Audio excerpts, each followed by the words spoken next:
Today I'm going to talk about starter deck idea. Let's go to deck edit. So this is defense. Also can be regarded as initial deck once that you buy on from store. That's an idea, not actual deck, as far as I'm concerned. So it's based on spell cards mainly. Let me tell you, there are three types of monsters in terms of total star. They're grouped. First four, 4 stars or lower, means they can be instant summoned. From 4 stars to 6 stars, they require one sacrifice. Or tribute. I prefer sacrifice term. From 7 onward, I think maximum is 13 allowed. Should be 20. However, it's not card specific. It requires two sacrifice. So you can see deck is basically consists of monsters, spells, and trap cards. These are this is Yu-Gi-Oh based. If you're bored from chess, also want to somehow catch up with new, at least current meta, as in high level thinking or brain power or gameplay required thing, you can consider. So as you can see, it seems a bit complicated. First, deck begins with monsters. You can change order, however, it's all right. So there are cards such as Dark Blade. You can see this means 4 stars means its level 4, 3, 2, 1, 4, 5. So near sword indicates its attack power. Shield indicates its defense power. So this is a minor demonstration. There are some cards that have a symbolic value. However, there are some cards that you just want to keep it in your deck. For instance, I have to explain this. If a card is yellow, yellowish hue, it's bright yellow, it has no effect. If it has this orange dark yellow, however you define it, it has effect also. Addition to its attack and defense points, you can see it's not always effect doesn't increase its level or star count.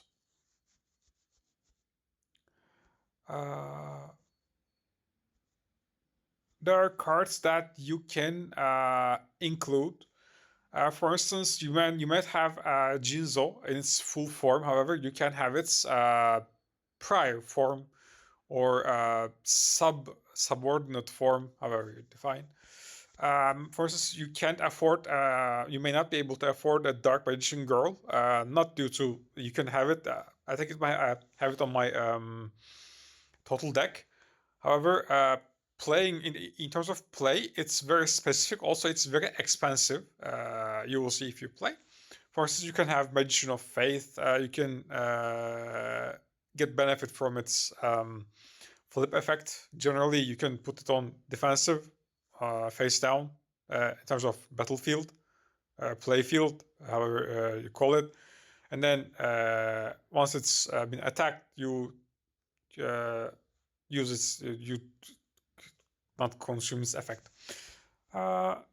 It's so there are some iconic cards that you should have.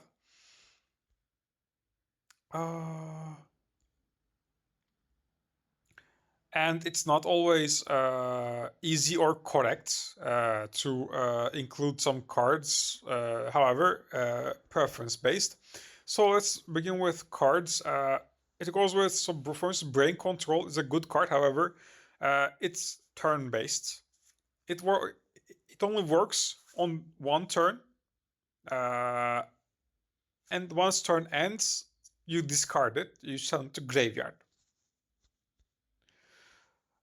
Call of the Mummy is basically a cost reducer for specific group of monster cards. Creature swap should be limited. However, I think it's limited to 2. If you see that, it's 2 limit. Sometimes 1. Sometimes it's banned totally. Monster Reincarnation, for instance, is a Monster Reborn with cost. Monster Reborn seemed, I think, instant graveyard call was too costly. For instance, cards such as Okazi are extremely less used because it's instant effect. Pot of Greed is comparable to a pot of other draw cards or draw increase cards. Pot of Reckless Greed, for instance. Premature Burial is a very effective summoning card. Consider, regardless of its historical context. Rare Gold Armor is a very, I think, alright. Thunder Crash, in my case, sits as a placeholder. Soul is a great attribute card or spell card. If you want to play, however, be careful. You might have to go defensive. Cemetery Bomb should check this card. Magic Cylinder is, for instance, limited to 1. As you can see, there's an icon on top left corner. Pineapple Blast, consider it's for specific reasons. Saraketsu Armor, you should have it in your deck. However, you can define to switch. Yes. So, for instance, what I can say is that this is a defense including or defensive spell cast based starter deck idea. You can use this as base and then add something or make it yours. Could be a good dinosaur deck. Could be a good spellcaster deck. Divine Attribute monsters are generally not available in early Yu-Gi-Oh! Or scarce. So, for instance, you want to if you want to develop your language while playing, there are options. For instance, you can see generally play in your preferred or known language while you're dueling. Prior to your duel, switch your language to language you're learning or want to practice. Since you know your cards after a few duels, you can easily revert back to original. Also, you will learn your cards better. Also, you will get language exposure.